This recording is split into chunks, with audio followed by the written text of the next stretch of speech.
네, 저희가 2부로 돌아왔습니다. 네, 돌아왔습니다.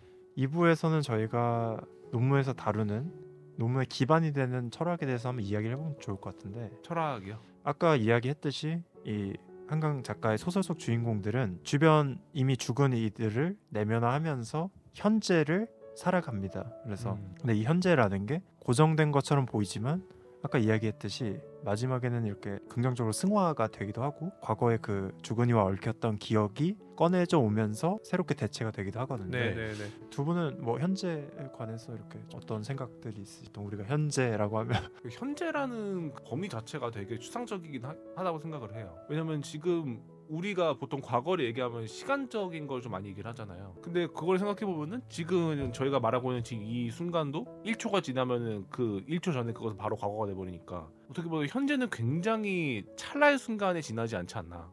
과거가 있어야지 이제 현재가 되는 게 아닌가. 과거가 네. 있어야지. 네. 저는 현재 모르겠어요. 이게 우리가 관용적으로 시간이 이렇게 흘러간다라고 얘기를 하는데 시간이 과연 흘러가는 걸까? 그러니까 과거에서 현재를 따라서 미래로 쭉 이렇게 흘러가는 걸까?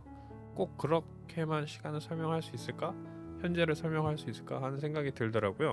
그러니까 현재를 사는 우리도 결국 이제 과거로 돌아갔다가 다시 오지 않습니까? 그렇죠. 왜 되게 많이 인용되는 건데 갑자기 기억이 안 나요. 뭐 한번 얘기해 주시면 그 미셸 프루스트의 네. 잃어버린 세계를 찾아서였나요? 아, 네. 마들렌을 그래요. 그 마들렌 그 장면이 되게 많이 인용이 되지 않습니까? 맞아요. 그게 모티프가 되죠 사실은. 네네. 주인공이 마들렌을 딱 하나 먹었는데 그 마들렌을 먹으면서 순간 그 어린 시절에 어머니가 마들렌을 만들어 주셨던 그 그렇죠. 과거로 네. 쑥 소급해 들어가는 거거든요. 그게 되게 많이 인용이 되는데, 그러니까 우리가 현재를 사는 것도 과거와 계속 왔다 갔다 하면서 살지 않나. 그렇게 보면 이제 과거에서 현재를 거쳐서 그냥 속절없이 미래로 간다는 흐름이라는 표현이 충분한 표현은 아니지 않나. 그 현재는 그런 것 같아요. 그렇죠. 뭔가 이 과거에서 현재로 넘어간다라기보다는 그 둘이 계속해서 쭉 양립해가는 그런 느낌도 좀 있는 것 같아요. 네, 뭐 그런 것 같기도 하고. 네. 그리고 어떻게 보면 우리가 임의로 과거, 현재, 미래라는 이렇게 명칭을 붙여서 구분되어 보일 수도 있지만 이게 잘 포착하기 어려운 개념은 맞는 것 같아요, 확실히. 네. 혹시 뭐 주 기자님은 그런 경험 없습니까? 뭐 최근에 뭘 이렇게 딱 했는데 순간 이제 과거로 쑥 들어갔다든가. 이거는 그냥 평소에도 좀 느끼는 거긴 한데 저는 뭔가 특정한 냄새 같은 거를 맡으면 뭔가 갑자기 그 시절의 향수를 좀 느낄 때가 굉장히 많거든요. 아 그래요? 네. 우리 주 기자님이 후각이 그렇게 예민한 줄 몰랐는데. 이거는 좀 느끼시는 분들이 있을지 모르겠는데 그 가끔씩 전철 종착역에 가면은 그 지하에 있는 종착역에 가면은 종착역이요? 네, 그 끝에? 네.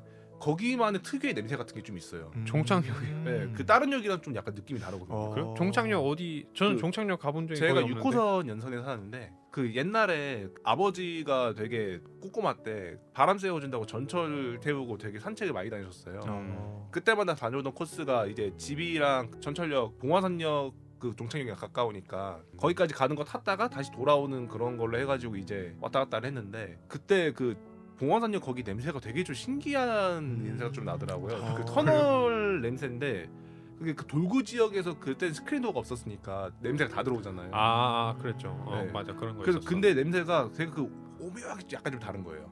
지금도 봉화산역에 스크린도 없나요?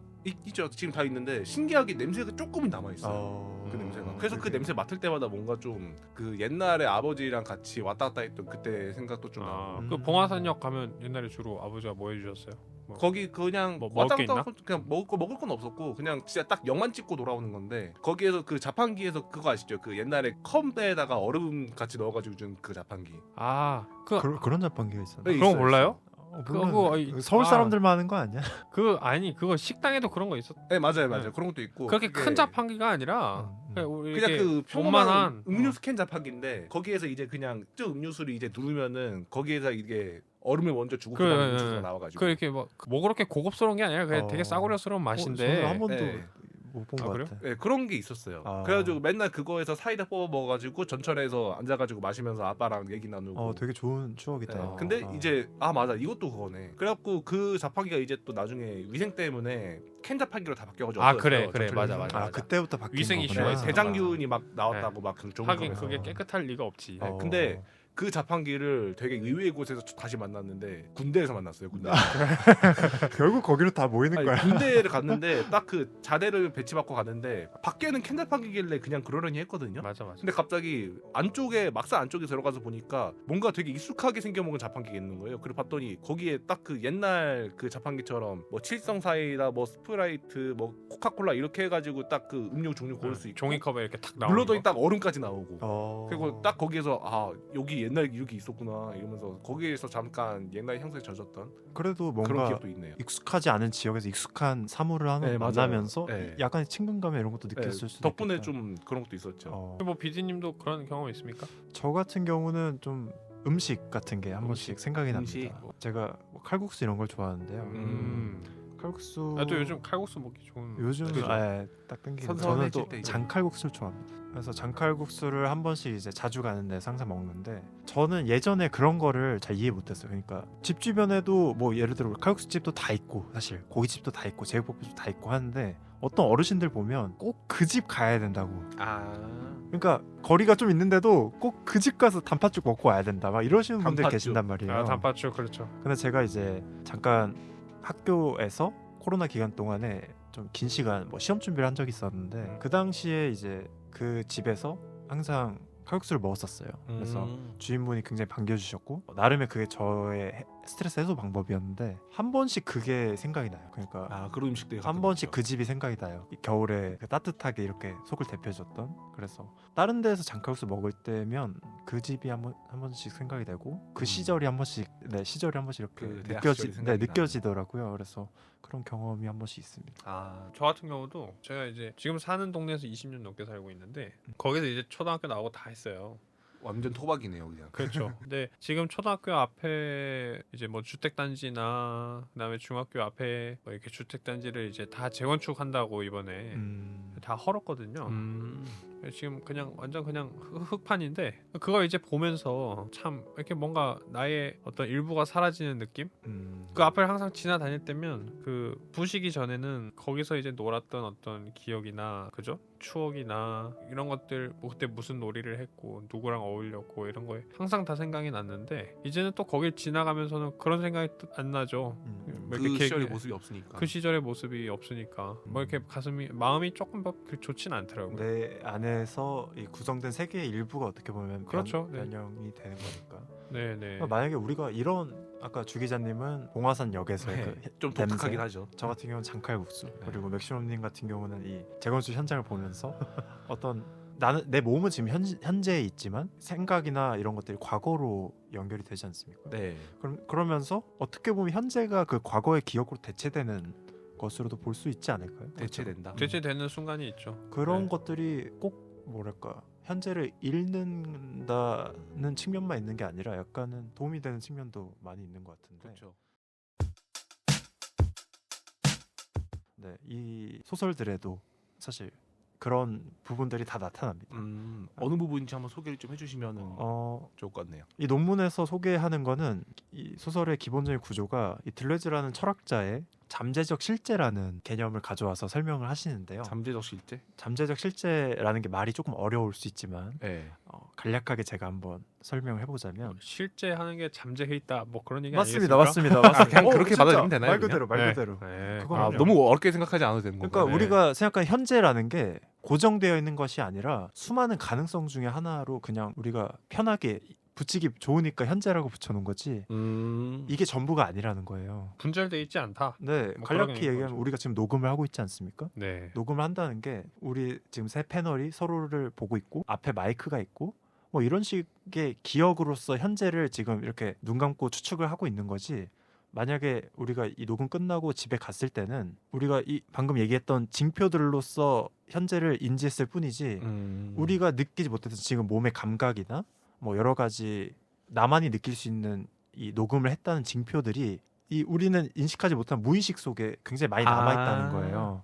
그런데 이런 것들이 나중에 가서 또 돌아오는 거죠. 네, 다시 현재를 대체하는 요소가 될 수가 있습니다. 약간 뭐 지금 우리가 느끼고 있는 이 공기나 뭐 이런 것들이 우리는 지금 알지 못하는데 나중에 이거랑 뭔가 비슷한 느낌이 드는 공간에 갔을 때 갑자기 이거 느껴봤던 건데 하고 떠오를 수도 있다. 뭐 이런 그죠. 그것이 지금 우리가 느끼는 방식은 아니라는 거죠. 예를 들어 아까 주 기자님이 봉화산역에서 그 향 냄새를 맡았다고 했잖아요. 네. 근데 아마 그 어린 시절에 주 기자님이 아버지와 같이 봉화산역에 갔을 때는 그때 보이는 것들, 아버지와 나누는 그 당시의 대화들로서 그 현재를 인식했을 수 있어요. 네. 근데 나중에서 향기로서 그때를 기억하는 것은 그 당시엔 절대 생각하지 못했던 요소라는 거죠. 그건 맞아요. 그냥 냄새가 특이하다 정도였지 그냥. 그래서 들레즈가 이야기하는 것은 현재라는 것은 수많은 우리가 인지하지 못하고 흘려보낸 것들이 잠재해 있고 이것이 요동치면서 충분히 대체하고 침입할 수 있는 고정되지 않은 그렇죠. 개념이라는 겁니다. 네. 왜 그 프로이드의 신비한 글쓰기판인가 그림판인가 그런 거 보면은 왜 그거 있지 않습니까? 프로이드가 자기 손주가 그 장난감 갖고 노는 걸 봤다는 거예요. 네. 왜 우리 놀 때도 어릴 때도 보면 이렇게 플라스틱 보드에다가 이렇게 무슨 플라스틱 펜으로 이렇게 차차차차 그린 다음에 맞아. 그 약간 그 자석 같이 해가지고. 네, 한 다음에 그 밑에 있는 걸로 뭐 이렇게 사삭 이렇게 하면은 싹 하면 지워지는 거. 없어져요. 매직 패드라고. 예. 그런가요? 그거 매직 맞은 패드인가? 것 같아. 이제 사촌 누나 형들이 그 갖고 놀던 거를 물려받아서 썼어요. 네네. 근데 그런 거 쓰면 어떤 줄 알아요? 이렇게 사삭 지워지는 게 처음에 사갖고는 그게 잘 지워지는데 이렇게 막 몇 년 쓴 거 보면 지저분해요. 이렇게 맞아요. 흔적이 남아 있어. 뽀얗지가 흔적이 않아. 남아 있어. 흔적이 남아 있어. 얼룩덜룩하고. 어떤 단어들은 또 세개도 있어. 너무 세게 쓴 것들. 맞아. 뭐 하트 이런 거는 막 그냥 지워져 있는데도 막 자국이 남아 있어. 거기다가 이제 또 제가 막 그리고 이렇게 또 지우면은 사실 이렇게 내가 뭘 썼는지 구분도 잘 안 되고 하여튼 흔적이 지저분하게 남아 있는데 그렇다는 거예요. 프로이드 손자도 그걸 갖고 놀았다는 거지. 그러니까 우리 기억도 마찬가지라는 거예요. 신비한 그 매직 패드 같은 거다. 뭔가 입력이 되면 그게 사삭하고 까먹고 지워진 것 같아도 제가 물려받은 그 매직 패드처럼 사실은 우리 잠재 의식 안에 시커멓게 남아 있는 거예요. 그죠. 네. 근데 그게 어느 순간 불현듯 엄습해 올 때가 있는 거죠. 트라우마가 될 수도 있는 거고. 네. 이게 뭐 이렇게 그 자판기 얘기처럼 뭔가 기분 좋은 어떤 아버지에 대한 애정이나 따뜻함 기억, 추억 같은 거. 네, 그런 거일 수도 있는 거고. 그러니까 네. 결국에 우리는 지금 지나가는 이 흘러가는 지금의 상황을 온전히 다 포착하지 못한다는 거예요. 특정 부분으로 현재라는 걸 우리는 인지를 할 뿐인 거고 그 인지하지 못하고 흘려보낸 것들이 이렇게 켜켜이 뒷간에 쌓여 있다가 나중에 특정한 계기로 맞아 그때 그랬어 그때 이거였어 그래 맞아. 라는 식으로 아까 맥시멈님이 말씀하셨다시피 어떤 그런 힌트들로 현재를 살아가게 됩니다. 그런 기억들로. 심지어는 인지하지 못할 수도 있어요. 맞아요. 순간 내 몸이 먼저 반응한다든가. 맞습니다. 무의식이다 보니까. 그렇죠. 언어적인 인식 세계로 올라오지 않은 상태에서 이미 내 몸이 먼저 반응한다든가 아니면 그냥 내 어떤 느낌이 막 이렇게 먼저 반응한다든가 뭐 그럴 수도 있는. 그래서 제가 현재 얘기를 꺼낸 이유가 소설들하고도 관련이 되는데 우리가 일부에서 분신 얘기를 하지 않았습니까? 네.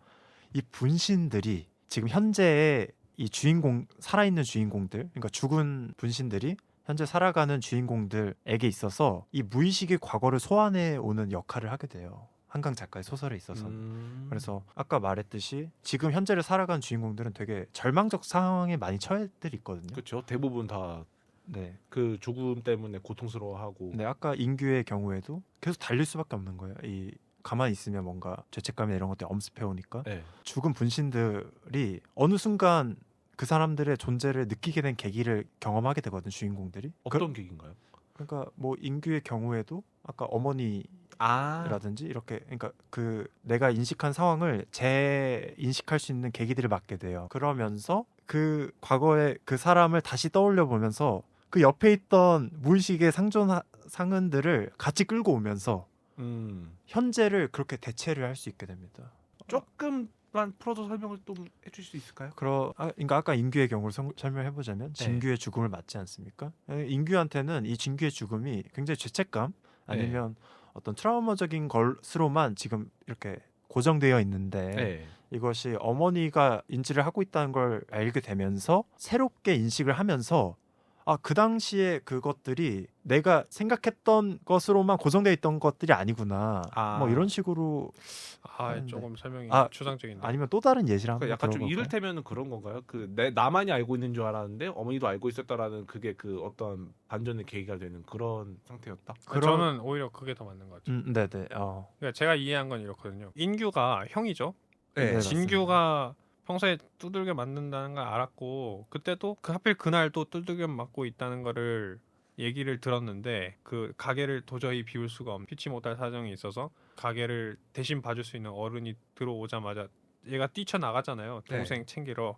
정신없이 달려가는데 이미 동생은 너무 두들겨 맞아가지고 그만 그 길바닥에 죽어 있어. 그러니까 얼마나 큰 상처였습니까? 또 이렇게 장례도 잘 치러주지 못하고 거적대게 말아가지고 그냥 봉분도 없이 묻었다는 거 아니에요. 근데 어머니는 이미 재가를 한 상태이기 때문에 이거에 대해서 또 얘기를 할 수가 없는 거고 쉽게 꺼내기가 쉽게 얘기를 꺼낼 수가 없는 거. 친아버지는 그 전에 이미 자살하셨기 때문에 또 본인 혼자 스스로 이 모든 슬픔을 다 짊어지고 있다고 생각을 어딘가에다 좀 털어놓을 수도 없고. 그러니까 친아버지, 그러니까 나와 동생 낳아준 친아버지는 이미 돌아가셔가지고 그러니까 소통을 할 수가 없고 어머니는 재가를 했고 그러니까 거기에서도 또 얘기를 할 수가 없으니까 본인 혼자 모든 걸 다 떠안고 그냥 그걸 이제 질주하는 형태로 그러니까 내 동생이 살아 있을 거야 하는 그 희망 어린 가능성에 그 과거에 그 질주했던 경험을 현재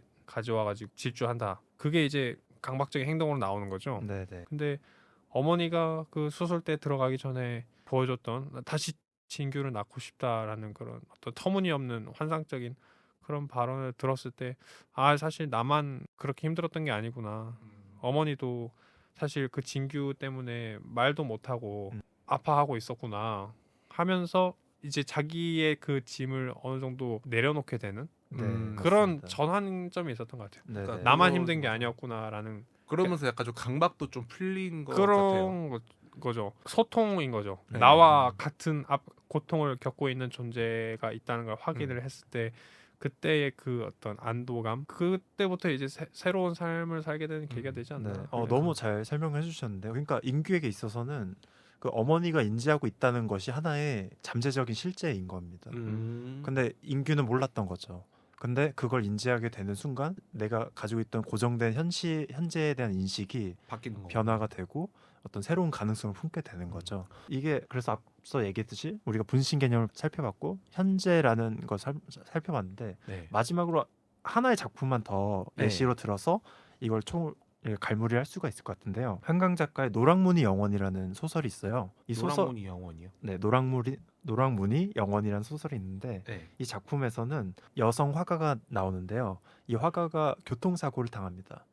교통사고를 당하면서 자신의 왼손이 차가 구르면서 으스러지게 돼요. 으스러지게 되면서 굉장히 이게 특이한 구조인데 과거에 자신의 젊었을 때 하루의 에피소드를 떠올리는 연결짓게 됩니다. 어떤 에피소드죠? 그러니까 그 화가가 젊었을 때 그런 날이 있었어요. 한 번은 등산을 갔는데 뒤에서 어떤 남자가 계속 쫄쫄 따라오는 거예요. 그래서 정상에 가서 뭐지? 대화를 조금 합니다. 근데 남자가 얘기하는 게 앞에서 이렇게 씩씩하게 잘 가주셔서 저도 잘 따라올 수 있었다. 그러면서 간단한 얘기를 나눠요. 근데 이제 그 화가가 발이 다치거든요. 그래서 거기서 내려올 때는 그 남자 형에게 엎혀서 내려옵니다. 그리고 나서 뭐 사진 같은 거 하나 찍고 나서 이제 헤어지고 그 남자는 다시 만나지 못해요. 그 뒤로 만난 적이 아예 없는 건가요? 그 뒤로 만난 적이 없어요. 단 하루 그 몇 시간을 만났던 사람을 떠올리게 되는데 그 화가 같은 경우는 그 하루에 있어서는 자신이 그 남자에게 친근감은 있어요. 그러니까 엎였을 때도 뭔가 따뜻함과 이상하게 온기를 느끼고 그 몇 시간밖에 안 엎였는데도 그게 느껴졌던 그런 감정을 느끼는데 명확한 이유를 사실 알지 못해요. 뭐 그 사람도 모르고 이게 뭐 약간의 관심일 수도 있고 아니면 근데 왜 내가 이 사람한테 친근감을 느끼나 모르는데 이 몇십 년이 지나고 나서 자신의 왼손이 으스러진 상태에서 그때의 기억들을 한번 떠올려 봤을 때 그게 다르게 느껴집니다. 그 당시 그 남자가 했던 말들, 내가 그 당시 그 남자가 그런 말들을 했었어요. 자기가 되게 오랫동안 이렇게 병원 신세를 졌었는데 이렇게 등산에 나와서 이렇게 앞에서 걸어가 주니까 자기가 따라갈 수 있다. 뭐 이런 말들 떠올리게 돼요. 기억하지 못했던 것들을 하면서 뭔가 조각을 하나하나 맞춰가는 거구나. 지금 화가 자신이 이 왼손을 으스러지지 않았습니까? 네. 그러면서 자신이 그때 그 남자에게 왜 온기를 느꼈었나를 반추하게 되는 거예요. 그러니까 그 고난과 질병을 겪었던, 그러니까 육체적인 어떤 힘듦을 겪은 것에 대한 자신도 모를 연민의 감정, 동질감을 가졌던 것이죠. 아하. 근데 그게 그 당시에는 포착되지 않다가 다치고 나니까 몇십 년이 지난 지금에서 많은 날들 중에 그 하루 그거를 다시 인식하게 되는 겁니다.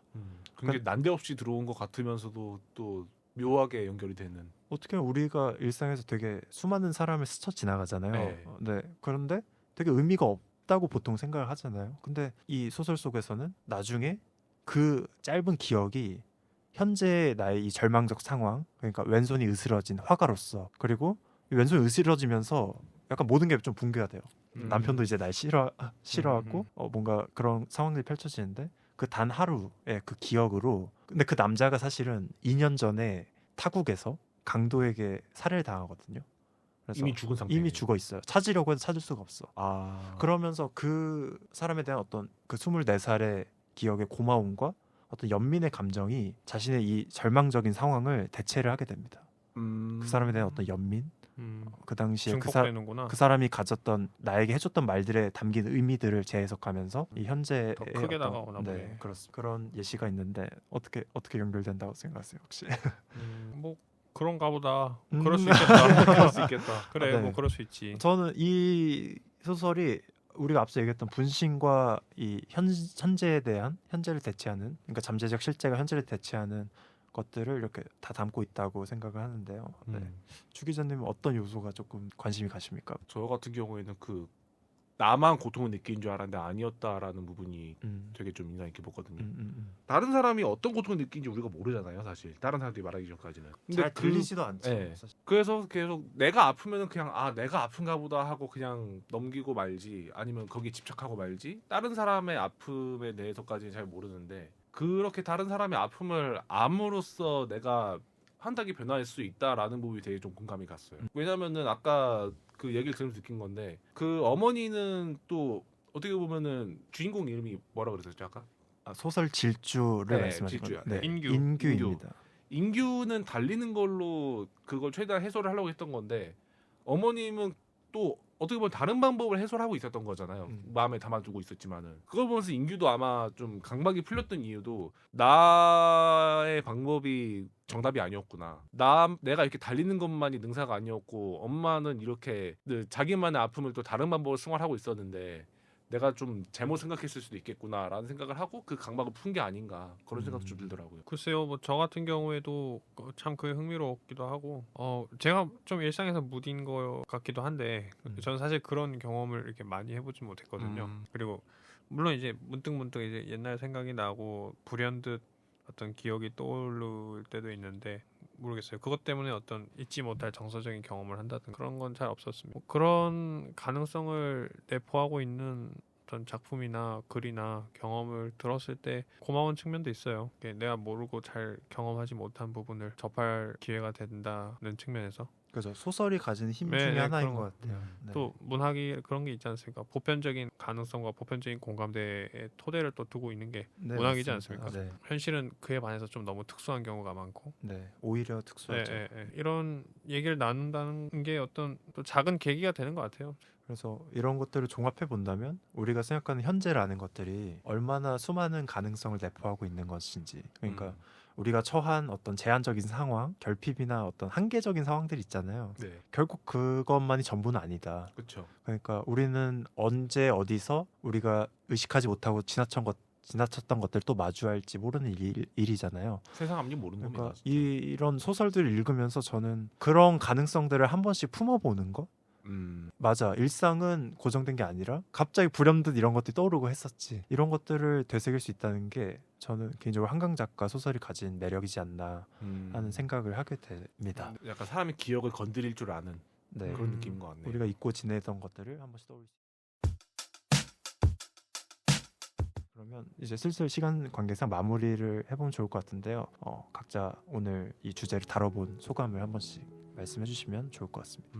처음에는 분신 구조만 생각을 해가지고 뭔가 또 다른 나에 대한 그 자아 성찰이 주가 되겠구나라는 생각을 했었는데 이제 둘레주의 철학과 연결되면서 과거와 현재에 대해서 좀 다시 한번 생각해 볼 수 있는 그런 시간이 됐던 것 같고 덕분에 저도 좀 옛날 얘기를 하면서 뭔가 제 무의식 속에 있는 그 잠재되어 있던 장대성을 오랜만에 좀 생각해 볼 수 있지 않았나 그렇게 생각을 합니다.